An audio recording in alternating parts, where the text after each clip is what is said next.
Also, let's try and go across to our guest. Mr. Sopan Das Gupta is a former member of Parliament and columnist, and Dr. Gilbert Doctorow is a Russia expert who's also joining us. Let me go across to Sopan Das Gupta first. Just the big picture, Mr. Das Gupta.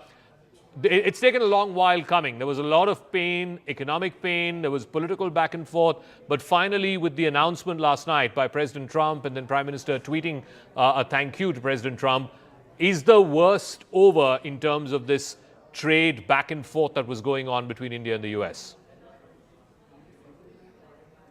Well, as far as the India and the US bilaterally, it's concerned, I think there's now a new chapter opens. Of course, in domestic politics, I think we're going to see a little bit of sound and fury for the coming day. In the coming days, still, all the matters are clarified, and various sectors are going to say they are being in India's sovereignty has been compromised, etc. Those are very familiar stuff. But I think what's very important in this, of course, there is the economic dimension in the Indian markets being opened up to India's exporters.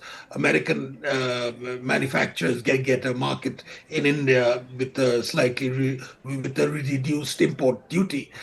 Those are there. But I think far more important is that I think this deal, along with that, the integration of our markets with the European Union, with Australia, New Zealand, etc., enables us to have a certain more decisive say in reforging the neighborhood, at least in terms of our foreign policy. One of the biggest problems in India, which we've been facing for a long time, has been the fact that our neighborhood seems, particularly Pakistan and Bangladesh in particular, seem to become convinced that India's on a back foot as far as the United States is concerned, and that this is their moment to, do what they want to. And various minor functionaries of the State Department have been crafting private deals. It's time for India to regain the initiative in this particular area. And I think this deal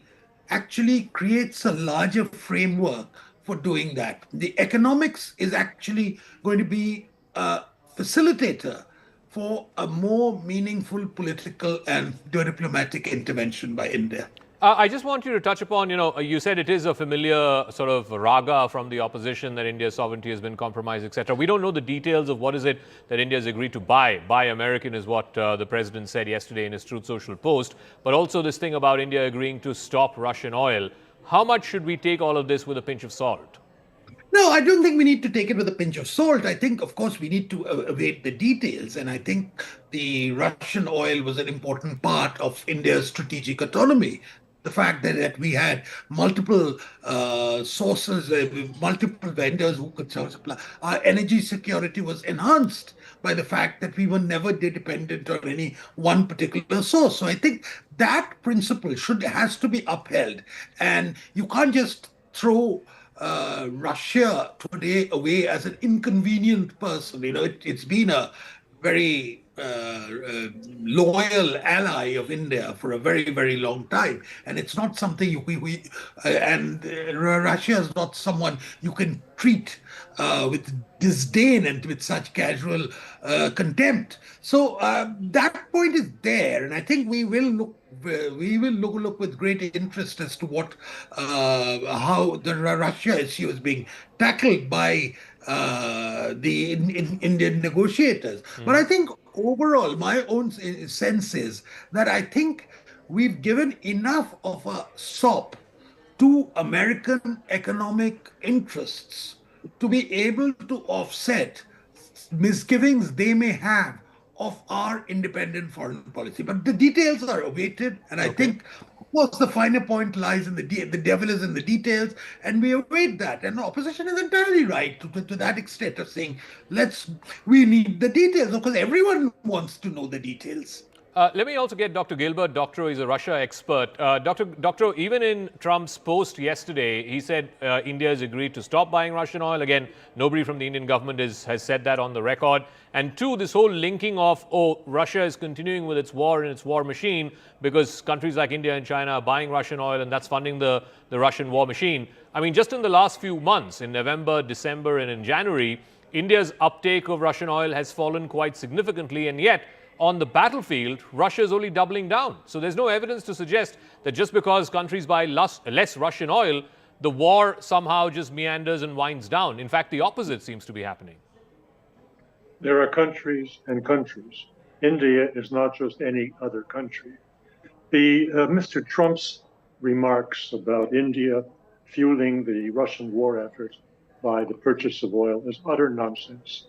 Mr. Trump wants to take a share of the energy imports of India. That is what it's all about, as far as he's concerned. And he's gotten such a commitment, or at least that is reportedly among the $500 billion in U.S. Goods and services that India is supposedly committing to in the new agreement. We can assume that a large part of it will be oil, simply because oil is so expensive and you can come to billions very quickly. However, as regards the Russians, look at the Russian-Indian trade in 2025.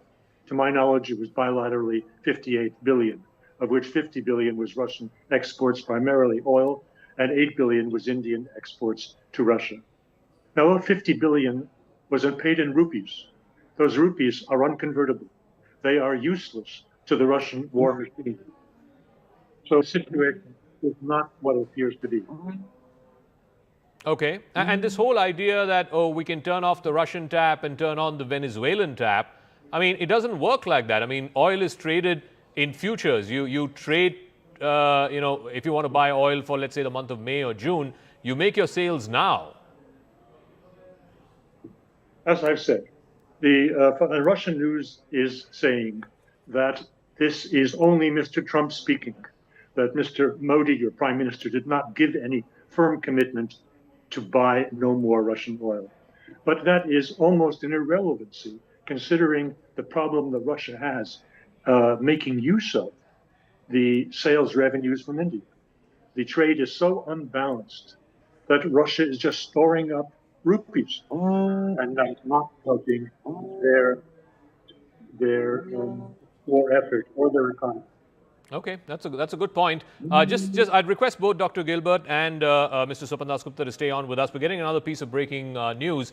So the government is likely to make a statement on this trade deal that's been arrived at between India and the United States. A minister is likely to make that statement in Parliament. Remember, Parliament is in session, so the government is duty bound to inform Parliament as to what has been agreed to between India and America, what the contours are. So that statement is likely to happen at 3 p.m. Pallavi Ghosh has more details. Any idea who is likely to make that statement, Pallavi? So what we are being told is that Commerce Minister, Mr. Piyush Goyal, is on his way back.